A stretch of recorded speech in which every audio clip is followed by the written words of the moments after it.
दोस्तों, कर्मयोग के इस यूट्यूब चैनल पर मैं कृष्णा आपका स्वागत करता हूं। इस लेक्चर से हम देखेंगे हिंदी साहित्य में एक आम स्टूडेंट, आम छात्र कैसे बहुत बढ़िया नंबर ला सकता है। मैं बहुत ज़्यादा टैलेंटेड लोगों की तो बात करूंगा ही, लेकिन जो एवरेज हैं, औसतन छात्र आपकी मेरी तरह, वो इसमें कैसे बढ़िया स्कोर कर सकते हैं, उसको हम साइंटिफिक वे में देखेंगे, समझेंगे। तो उसमें सबसे पहली चीज़ हम क्या करेंगे, प्रीवियस ईयर क्वेश्चन जो डायरेक्टली रिपीटेड है, सीधे जो रिपीट हो गए, पहली चीज़। दूसरा, जो इनडायरेक्टली रिपीटेड है कि घुमा फिरा के वही चीज़ पूछ रहा है लेकिन पूछी वही चीज़ है। तीसरा, जो आपका रिलेशन, एक चीज़ से क्वेश्चन पूछ लिया, अब दूसरे में उस टाइप के क्वेश्चंस पूछेगा। जैसे मैं आपको बात कहूँ, डायरेक्टली रिपीटेड क्या क्वेश्चन हुए, जैसे यहाँ 2023 में ही यूपीएससी ने पूछा अपभ्रंश की व्याकरणिक विशेषताएं, तो ये पहले पूछता आया है, ठीक है। डायरेक्टली रिपीटेड क्या हुआ कि 2023 में इन्होंने पूछा आरंभिक हिंदी की प्रमुख विशेषताएं, तो पहले भी पूछा है। अवहट्टी की व्याकरणिक संरचना 2021 में पूछा, पहले भी पूछा है। ये 2022 में पूछा अपभ्रंश का योगदान बताओ, तो पहले भी पूछा है। ये हुए डायरेक्ट रिपीटेड क्वेश्चन। तो ये तो आपको सीधे सीधे मॉडल आंसर्स बना लेने, बड़े बड़े नोट्स छोड़ो, सीधे आंसर बनाओ। इनडायरेक्ट रिपीटेशन किसे कहेंगे, जैसे आपको यहाँ को एक क्वेश्चन दिखा कि सोदाहरण, जैसे इन्होंने बात की या घुमा के पूछ लिया, यहाँ इन्होंने कहा सोदाहरण बताइए।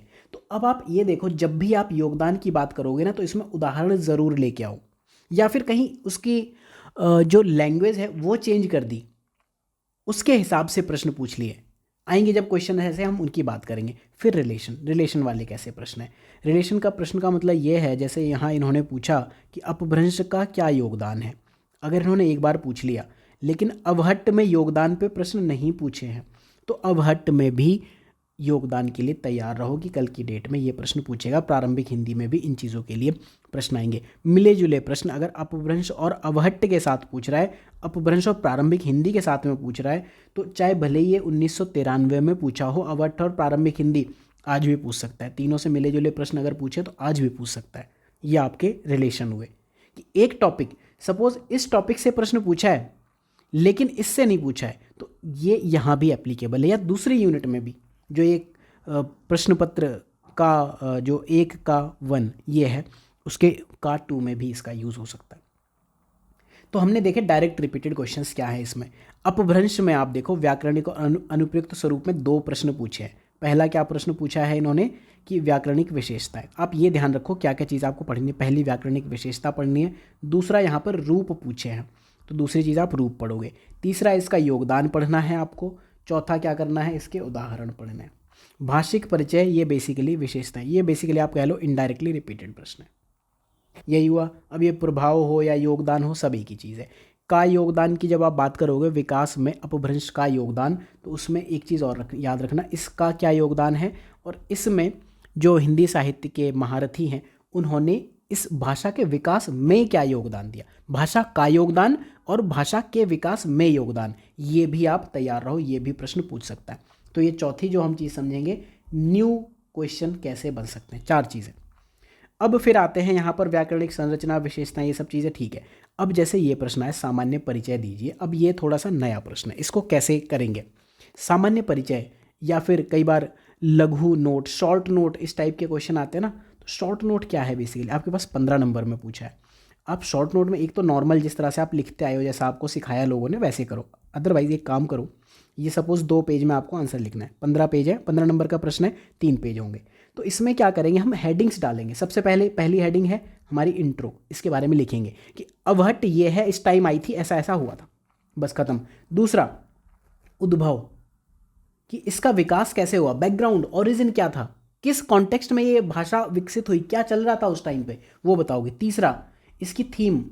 आप समझ रहे हो कि आप यहाँ इंट्रो आपने लिखा और यहाँ पर इंट्रो, हालांकि वर्ड मत लिखना, यहाँ पे आपने लिखना शुरू कर दिया। उद्भव के बारे में आपने यहाँ 2 लाइन लिख दी, थीम्स में आपने यहाँ 3-4 लाइन लिख दी, हो गया।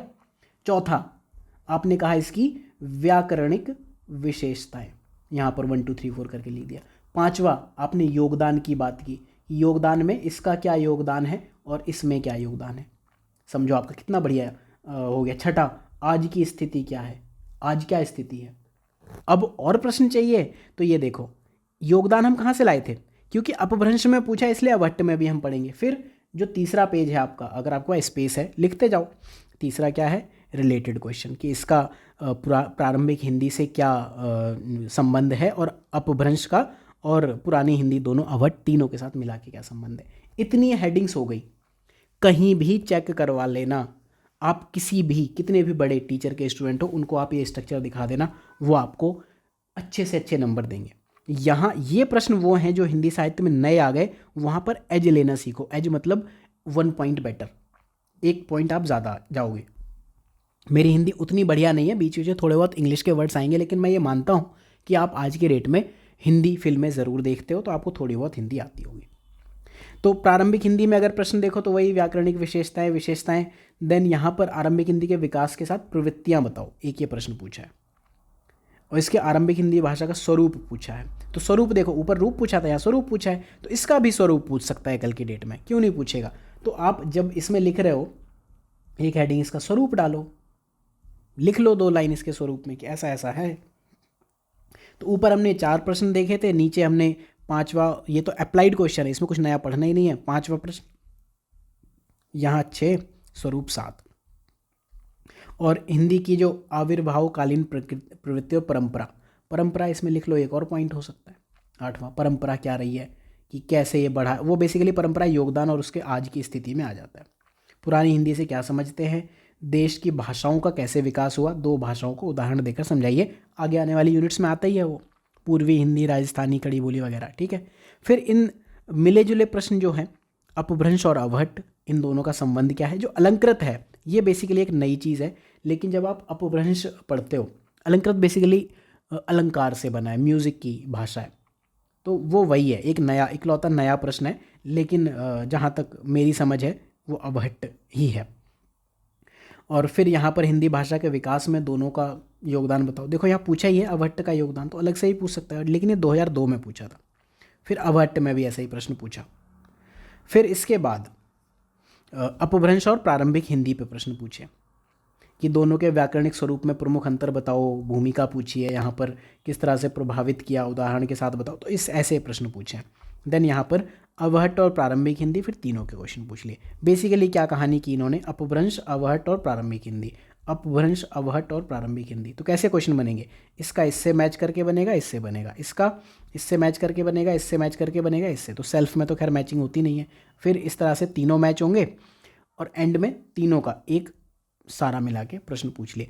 ऐसा नहीं कि सिर्फ यूनिट 1 में ये कहानी है, पुराने प्रश्नों में भी ऐसा ही है। जैसे अभी हमने कहा मॉडिफाइड क्वेश्चन, कि अगर इन्होंने 2021 में पूछा था कि ब्रज भाषा की व्याकरणिक विशेषताएं क्या हैं, तो फिर 2022 में इन्होंने अवधि की व्याकरणिक विशेषताएं पूछ ली।